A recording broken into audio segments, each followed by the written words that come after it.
सास की जादुई शक्ति। कौशल्या ने एक रात सपना देखा।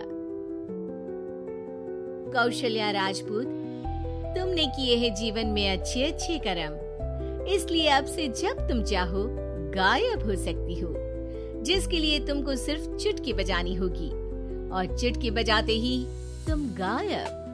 बस एक बात का ध्यान रखना, जहाँ तुमने कोई गलत काम किया तुमसे ये शक्ति वापस ले ली जाएगी।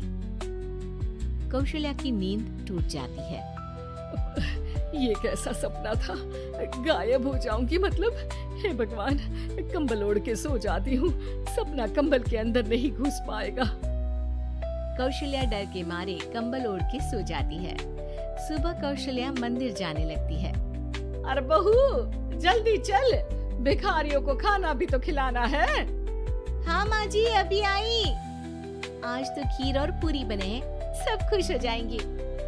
दोनों सास बहू कार से खाने का सामान लेकर मंदिर पहुँचते हैं और भगवान की आराधना के बाद मंदिर के बाहर बैठे भिखारियों को खाना खिलाने लगते हैं। दीदी, आप हर हफ्ते आते हो, इतना सारा करते हो हम लोगों के लिए। मैं आपके लिए रोज अलग से दुआ मांगता हूँ। ये तो फर्ज है हमारा। दीदी, थोड़ी पैसों की मदद हो जाती तो अच्छा होता।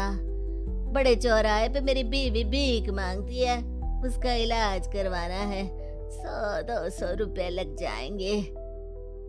कौशल्या उसी वक्त भिखारी को 500 का नोट दे देती है और दोनों सास बहू वहाँ से लौटने लगती हैं।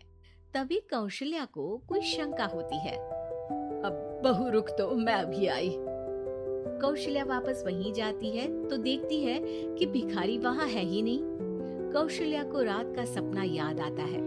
वो चुटकी बजा के गायब हो जाती है और सीधे भिखारी के पास पहुँचती है, पर भिखारी को वो दिखाई नहीं देती। कौशल्या देखती है कि भिखारी उन पैसों से शराब खरीद रहा है और कौशल्या उसे वहीं एक चाटा मारती है। अरे कौन है बे? एक और चाटा पड़ता है। अरे कौन है? कौन है? हिम्मत है तो सामने आओ। भिखारी को झूठ बोलने पर तड़ातड़ चांटे पड़ते हैं। वो वहाँ से भाग खड़ा होता है। कौशल्या चुटकी बजा के वापस बहू के पास आ जाती है और मन ही मन सोचती है, ऐसे तो मैं कितने गलत काम रोक सकती हूँ, कितनी ताकतवर हूँ मैं, किसी को पता भी नहीं चलेगा। सासू माँ, आप क्या सोच रही हो? अब कुछ नहीं, कुछ भी तो नहीं। ठीक है, मुझे ना थोड़े पैसों की जरूरत थी। मेरे कजिन भाई है ना, उनकी तबीयत थोड़ी इधर उधर हो रही है। वो तो खुद से नहीं कहेंगे कि पैसे दे दो, पर बहन होने के नाते मेरा तो फर्ज बनता है ना कि भाई की मदद करूं। अरे हाँ, ले जाना पैसे। पैसे इसीलिए तो कमाते हैं कि जरूरत में काम आ सके। घर पहुँच के कौशल्या अपनी बहू को 10,000 रुपए दे देती है। कब जाएगी तुम मायके? कल शाम की ट्रेन है। दोनों काम में लग जाती हैं। तभी काम वाली दीदी वहाँ आती है। आज ना मैं आप लोगों के लिए पनीर बनाऊंगी। ठीक है, मंगवा लेती हूँ पनीर। पड़ोस की दुकान वाला पनीर दे जाता है और काम वाली बाई पनीर से रेसिपी बनाने लगती है। आज अपनी सुपर पावर काम वाली बाई पे ट्राई करती हूँ, देखो तो सही किचन में करती क्या है ये। सास चुटकी बजा के गायब हो जाती है और किचन में पहुंचती है। बाई को खबर भी नहीं है कि कौशल्या भी किचन में ही है। आज तो मैं भी पनीर की सब्जी बनाऊंगी रात को अपने घर, और थोड़ा सा घी भी रख लेती हूँ। वैसे भी कौशल्या बुढ़िया खा खा के मोटी हो गई है। कौशल्या बाई की चोरी पकड़ लेती है और गुस्से में बाई की चोटी ऊपर उठा देती है। बाई को समझ भी नहीं आता कि उसकी चोटी खड़ी कैसे हो गई। वो डर के मारे चीख पड़ती है। बहू भागते हुए किचन में आती है। अरे क्या हुआ? ये तुम्हारी चोटी खड़ी कैसे है? करंट लग गया है क्या? पता नहीं, शायद किचन में ना भूत है। बाई वहाँ से भाग खड़ी होती है और कौशल्या चुटकी बजा के अपने कमरे में टीवी देखने लगती। बहू वहाँ जाती है।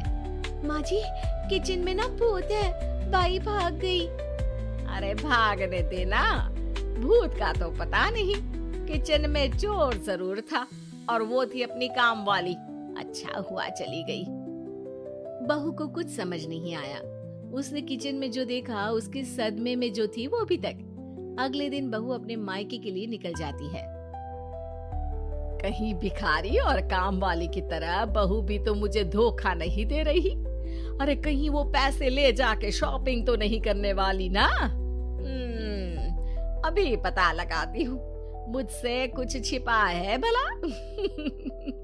जैसे भगवान सब देख रहा है वैसे ही मैं भी सब देख रही हूँ। सास को अपनी शक्ति पर घमंड आ गया था। वो अब अच्छे काम करने की जगह अपनी शक्ति का इस्तेमाल खुद का शक मिटाने के लिए कर रही थी। वो चुटकी बजाती ही बहू के मायके चली जाती है।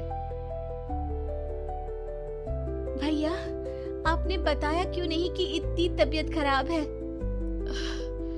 अरे तेरी सास बूढ़ी हो गई है, इतना भला काम करती है, उनकी मदद कौन करता है? यहाँ तो और भी लोग हैं ना। भैया मेरे पास कुछ पैसे हैं, आप दूसरे डॉक्टर को दिखा दीजिए ना। अरे मुझे लगता है कि मेरा टाइम आ गया है, मुझे जाना होगा। कमरे में भाई की आत्मा को लेने यमदूत आ चुके थे। कौशल्या भले ही किसी को नहीं दिख रही थी, पर यमदूत ने उसे देख लिया। यही आत्मा है शायद, परछाई दिख रही है, पहले ही तैयार खड़ी है। अरे आप कौन हो? यमराज का नाम सुना है? हैं? आप यमराज हो क्या? नहीं, हम उनके यहाँ जॉब करते हैं, आत्मा उठा के ले जाते हैं डिलीवरी वाले। चलो अब तुम्हारा टाइम पूरा हो गया। अरे आप शायद ना वो बिस्तर पर पड़े आदमी की आत्मा को लेने आए हो। मैं तो बस यहाँ देखने आई थी कि मेरी बहू कहीं मुझसे पैसे लेकर शॉपिंग करने तो नहीं चली गई ना। मतलब तुम्हारे पास शक्ति है गायब होने वाली? हाँ। तुम ऐसे तुच्छ काम में उपयोग कर रही हो ऐसी दिव्य शक्ति का। अब तो तुमको ही लेके जाऊंगा। अरे नहीं, कल मुझे किटी पार्टी में भी तो जाना है। अब नरक में ही करना किटी पार्टी। नहीं नहीं नहीं। 3 बार नहीं क्यों बोल रही हो? टीवी सीरियल चल रहा है क्या एकता कपूर का? अरे प्लीज मुझे जाने दो। आप तो उस बीमार आदमी की आत्मा को लेने आए थे ना। गलत डिलीवरी करोगे तो यमराज डांटेगा ना। बात तो सही कर रही हो, पर हमको उस पे दया आ गई। अभी उसकी उम्र ही क्या है, पर कुछ तो लेके जाना पड़ेगा ना। एक काम करो, अपनी शक्ति दे दो गायब होने वाली। हैं? अरे क्यों? तुम पृथ्वी लोक का भ्रष्टाचार रोक सकती थी, चोरी रोक सकती थी, अरे कोरोना रोक सकती थी, पर तुमने अपनी बहू की जासूसी करना शुरू कर दिया। अरे लेकिन किंतु परंतु। यमदूत सास की शक्ति लेके वापस चले जाते हैं। कौशल्या की परछाई हवा से नीचे गिरती है और जमीन पे आते आते कौशल्या का शरीर सामने आ जाता है। अरे लग गई, कितने ऊपर से फेंका।